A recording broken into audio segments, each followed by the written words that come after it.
Guys, welcome to Red Pill Redemption. My brother is not with me today on this one, but he will be back. And I wanted to analyze Biden's tax hike and also what Kevin Brady is talking about in this title here when he's blaming the labor shortages on the unemployment benefits that a lot of Republican states, I believe at this point over 20 Republican states, have chose to stop. So first off, let's give a little background, and the article does this pretty well when it talks about the 2017 Tax Cuts and Job Act that the Trump administration had passed, which reduced the corporate tax rate to 21%. Now, it's crazy to think that the corporate tax rate was actually higher than 21% because when you look back at history, when you look back at different countries and their economic history, you think about a country like Ireland in the mid 1990s to the early 2000s, they had the Celtic Tiger, and the Celtic Tiger was basically this huge boom of foreign investment that came into the country specifically because the government at the time had lowered a lot of taxes on companies, so companies started to flood in. And this is a great example of why this is not going to be a good thing. There is this line between the red and the blue, the liberals and the conservatives, and though I don't fall on one line or the other all too often, the conservatives have a better idea of how the world actually works in this case, rather than the liberals who think that you can turn the US into a country like Sweden or Norway. Now, I have a really good friend from Norway, and when we were walking through Portland when we were younger, another friend, broke his finger. And we had to walk all the way to the hospital, and then we had to tell our friend Lars at the time why my other friend had to go through all this paperwork before he could be seen by a doctor. And that's just, talking about the fact that in Norway, healthcare is much better. It's less costly overall, and there's a lot of social benefits and welfare. And it works very well in Norway, at least according to my middle class friend. Okay, I'm sure there would be other people that chime in and say that the tax rate's insane in Norway, yada yada yada. But as far as I understand from the few people I do know from Scandinavia, it works relatively well. It cannot work the same in a country like the US. Norway does not have 350 million people in it. Norway has a good small border that they control relatively well. They are very strict, ironically. So, Scandinavian countries have strict immigration controls, at least pre Syrian refugee crisis, and they have way fewer people that they can spread these social benefits onto, and they also have a lot of oil reserves, and they're relatively resource rich for being a relatively small country. None of this is true for the US. We have an immigration problem that turns into a healthcare problem because when you're in some place like Southern California, when I need to go to the ER, I would guess that 60 to 70% of that ER is full of people that might not even have citizenship, and it's at that point, it's an ethical imperative to still treat them if they are in fact injured or sick, which they will more likely be because they are undocumented and have less benefits or welfare. So, with that being said, the liberals think that by raising this corporate tax rate that Biden is trying to do, that is going to create more overall wealth for everybody, and that will even the playing field and help people, the middle class, the lower class in general, on the economic scale. And it will not. It will only hurt everybody. Because just like Ireland, when you lower corporate taxes, foreign investment comes in, new jobs are created. When corporate taxes lower, corporations are more willing to create more jobs. Now, this is the way the world works, not the way you would like the world to be if you're somebody who's hyper liberal. It would be nice if America had 20 million people and we could give unemployment benefits and free healthcare and free education to everybody. We don't have that situation. We have approximately 350, potentially 400 million people. So by Biden lowering this, by him raising the tax rate past 21%, which I believe is already relatively high compared to some other countries, anyone who has money, who sees that it's more cost effective to leave the country rather than stay here for the next 4 years under this tax rate, is going to leave the country, and all of these jobs are going to be lost.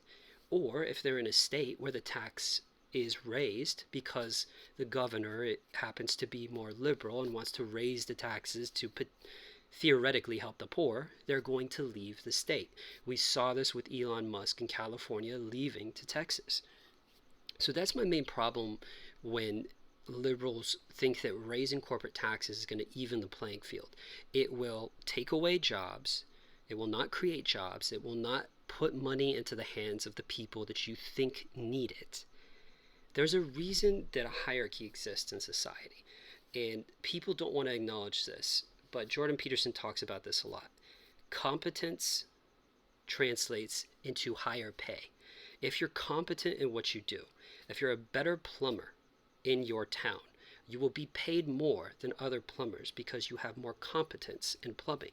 You perform a better job, and the town's overall plumbing will be better, and then people will be healthier. If you think about it in a micro to macro sense. Now, this is true of everything. It's true of nurses. It's true of doctors. A better doctor gets paid more and is in higher demand.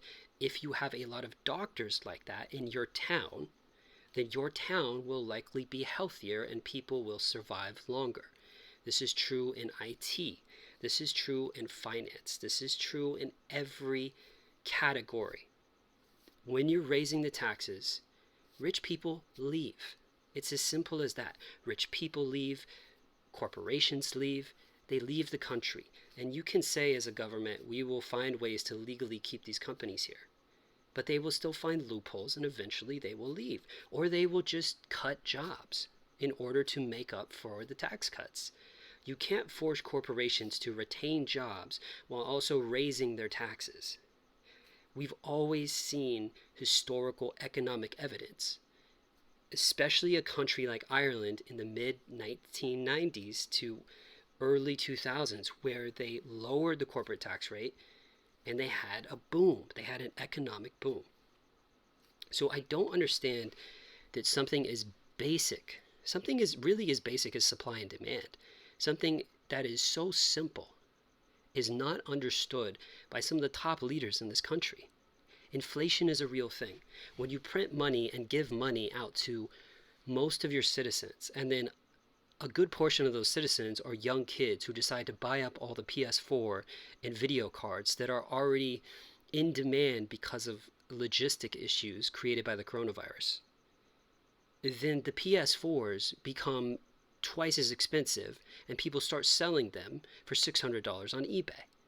Once that happens, it starts trickling down into everything else until you start seeing cup of noodles that once were $1, they're now $4. Till you get to the point where cup of noodles are $10 on eBay. This is basic economic common sense. Now, as we go down here in the article, Brady also talks about how him and other Republicans are blaming the federal unemployment benefits for creating a labor shortage, a barrier to get people back to work. And to be honest, it's true. America today, 4 out of 10 Americans are being paid more to stay home than go back to work. Here, I'm caught between two major and main philosophies. One, if you live in California, I don't believe it's ethically realistic to pay somebody $15 even an hour if the apartments around the job that you're asking people to come and work for you at cost $2,000 a month for a one bedroom. That's not financially realistic and it's not responsible. If you cannot pay people a realistic wage for the town that you have the job in, then you probably shouldn't have a job or a company in this town. You do have a responsibility as an employer to provide livable wages. So if a lot of employers want to pay people unrealistic, non-livable wages, but they're asking people to come work for them in their neighborhood, a neighborhood that they can't afford to stay in, then they probably shouldn't have the company in that neighborhood if they can't afford ethically and morally to pay people decent wages.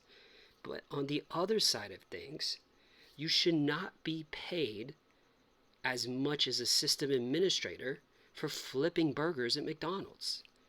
It takes a lot of education and experience to become a well-paid system administrator. It does not take that to flip burgers at McDonald's.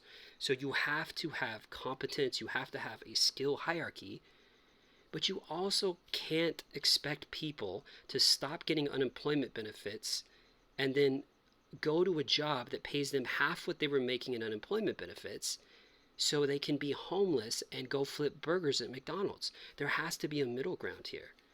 Now, of course, paying people a straight fee of $300 extra a week might not be the best idea because there are different cost of living percentages throughout the whole country. So rent in Southern California is going to be way higher than rent in a Republican run state like, let's say, Montana. So it does make sense to me why a lot of Republican states are stopping the benefits early. I think it's a little callous. I think it's a little cold. They should have given people a warning. They should have said, in a month, we'll stop the benefits. Just stopping them cold turkey is a shitty move. It's a shitty move from politicians that are making money as politicians and don't have to worry about it. Give people a month and say, look, the cost of living in Montana is low. You can theoretically flip burgers in Montana and have a 1-bedroom and a little bit of money to spend on the weekends to have fun. And that's really all I'm looking for across the board. Flipping burgers is not a highly skilled profession. It's really not meant to be a profession. So as long as you can have some fun with your friends on the weekend and you can have a roof over your head, you can provide for your family, I think that's a reasonable bar. But I don't believe that they should stop these benefits in states like California, where McDonald's is asking you to come back to work for $12 an hour when an apartment costs $2,000 a month, and you can't even make that in a month. So potentially they're asking you to be homeless in order to take a job when unemployment benefits is paying more. That's not a good ethical proposition for people. So guys, I hope you like this. I hope you like my analysis. Like and subscribe, and I will see you soon.